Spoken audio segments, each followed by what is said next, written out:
சட்டென்னு எகிறிய தங்கம் விலை இனி என்ன நடக்கும் என்று இந்த வீடியோவில் முழுமையாக பார்க்கலாம். வாங்க வீடியோக்குள்ளே போகலாம்.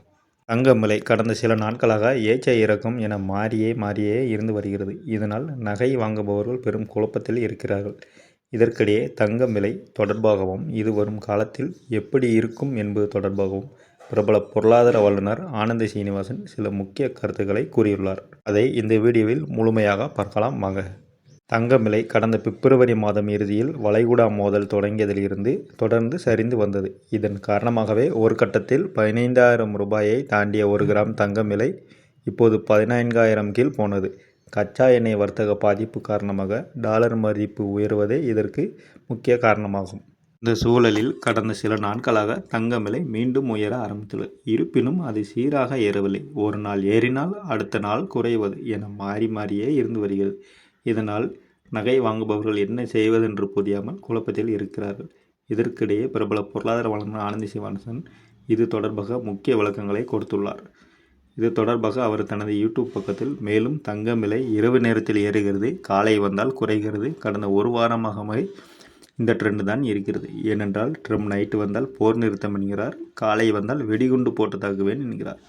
இதனால் பங்கு சந்தையும் அதே போலத்தான் செல்கிறது. காலை ஒரு ரேட், மாலை ஒரு ரேட் என்றே இருக்கிறது.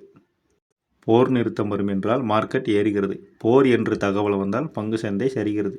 வெள்ளி விலை கிராமுக்கு 265 என்கிறார்கள். ஆனால் இதை நம்பவே நம்பாதீர்கள். ஃபியூச்சர்ஸ் மார்க்கெட்டிலே 233 தான் இருக்கிறது. அதே போல தான் டாலருக்கு நிகரான ரூபாய் மதிப்பிலேயே காலையிலேயே 93 தாண்டிவிட்டது. இப்போது 92 அல்லது 93 என இருக்கிறது. பிராண்ட் கச்சா எண்ணெய் 109 இருக்கிறது. ஷேர் மார்க்கெட் இதே போல ஏறி இறங்குகிறது.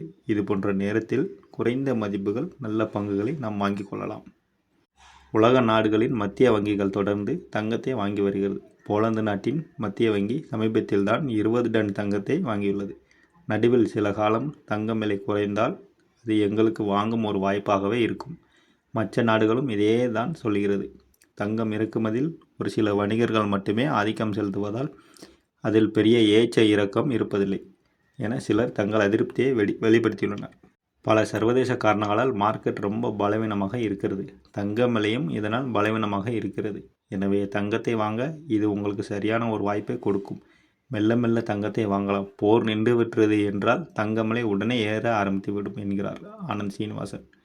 அவர் சொன்னது போலவே போர் முடிவுக்கு வருவதற்காக அதிகாலையில் அறிவிப்பு வந்தது. அந்த அறிவிப்பு வந்தவுடனே கச்சா எண்ணெய் விலை சரிந்த நிலையில் தங்கம் விலை மளமளவென உயர்ந்தது. இவ்வாறு ஆனந்த் சீனிவாசன் அவர்கள் கூறியுள்ளார்கள்.